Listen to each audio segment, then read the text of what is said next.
Hello everyone. Today I want to discuss with you a very interesting topic that is extremely important in our daily lives. Have you ever wondered who you are? I mean, what is your personality?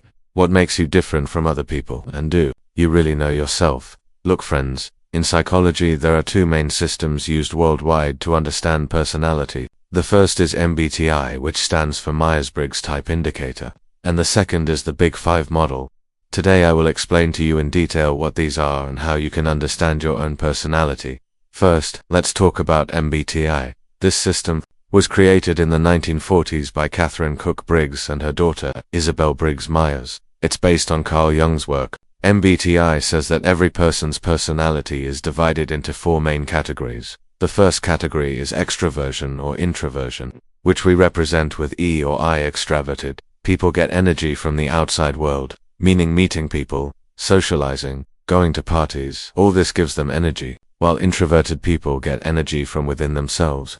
They need alone time, prefer working in quiet environments. This doesn't mean introverts are shy or extroverts are show-offs, not at all. It's just that their energy source is different. The second category is sensing or intuition, S or N. Sensing people focus on facts, look at details, and have a practical approach, while intuitive people see possibilities, think about the future, and are creative. A sensing person will think about how this work will be done step by step, while an intuitive person will think about what new opportunities this work might bring. The third category is thinking or feeling, T or F. Thinking people make decisions based on logic, analyze facts, and have an objective approach. Feeling people make decisions based on emotions and values. They think about how people will feel. Both approaches are correct, just different. The fourth and final category is judging or perceiving, J or P. Judging people want structure, make plans, follow deadlines. Perceiving people are flexible, make spontaneous decisions, keep options, open this way. 16 different combinations are formed, like ENFP, INTJ, ESFJ, ISTP, and so on. Each combination has its own unique characteristics. Let me give you some examples. ENFP people are very enthusiastic, creative, and easily connect with others. These people generate new ideas and motivate others, but sometimes it's difficult for them to maintain focus. INTJ people are strategic thinkers, independent, and have long-term vision. These people improve systems and find efficient solutions, but they don't feel comfortable in social situations. People are caring, supportive, and want to maintain harmony. These people help others and are good at teamwork, but handling criticism is difficult for them. Now let's talk about the Big Five model. This is a completely different approach from MBTI. In this model, personality is measured in 5 main traits, and each trait has a spectrum. This means you're not completely high or low, but somewhere at a middle point. The first trait is openness to experience. This measures how curious you are, how creative you are, how ready you are to try new experiences. People with high openness are artistic, imaginative, and welcome change. People with low openness are traditional, practical, and prefer routine. The second trait is conscientiousness. This measures organization, discipline, and goal-oriented behavior. People with high conscientiousness are responsible and follow deadlines. People with low conscientiousness are casual, spontaneous, and less organized. The third trait is extraversion. This is similar to MBTI. People with high extraversion are social, energetic, and assertive. Low extraversion means introversion. They're quiet and reserved. The fourth trait is agreeableness. This measures how cooperative you are, how trusting, how helpful. People with high agreeableness are kind, sympathetic, and avoid conflict. People with low agreeableness are competitive, skeptical, and direct. The fifth and final trait is This measures emotional stability.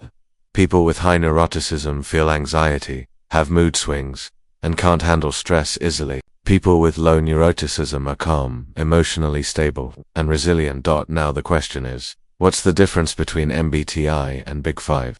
The first difference is that MBTI puts you into categories. You're either an extrovert or an introvert. But in the Big Five, there's a spectrum. You can be 70% extrovert and 30% introvert. The second difference is that the Big Five has more scientific research. It's used in universities and research papers.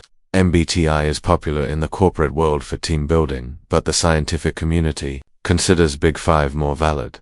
The third difference is that in MBTI, personality types are fixed. If you're an ENFP, you're an ENFP, but in the Big Five, personality can change over time. Your conscientiousness can increase with age. Now let's talk about practical applications. How can you use this knowledge in your career? If you have high extraversion and high agreeableness, you might do well in fields like sales, HR, or customer service.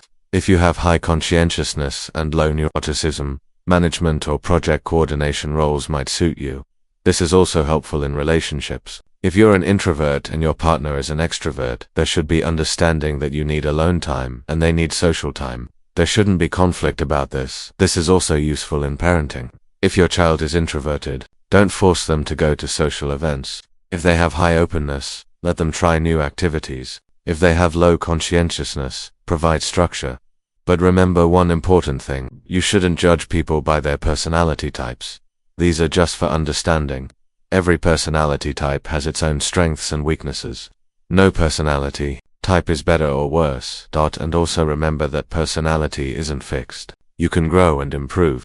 If you think your communication skills are weak, you can practice. If you have problems with organization, you can develop habits.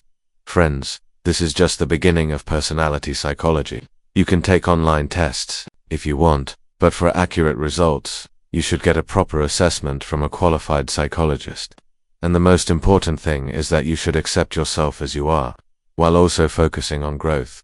I hope today's video was helpful. If you think you know what your personality type is, please share it in the comments. And if you want, I can make detailed videos about each personality type in the future. Don't forget to like the video, don't forget to subscribe, and don't forget to press the bell icon so you get notifications for new videos. Thank you.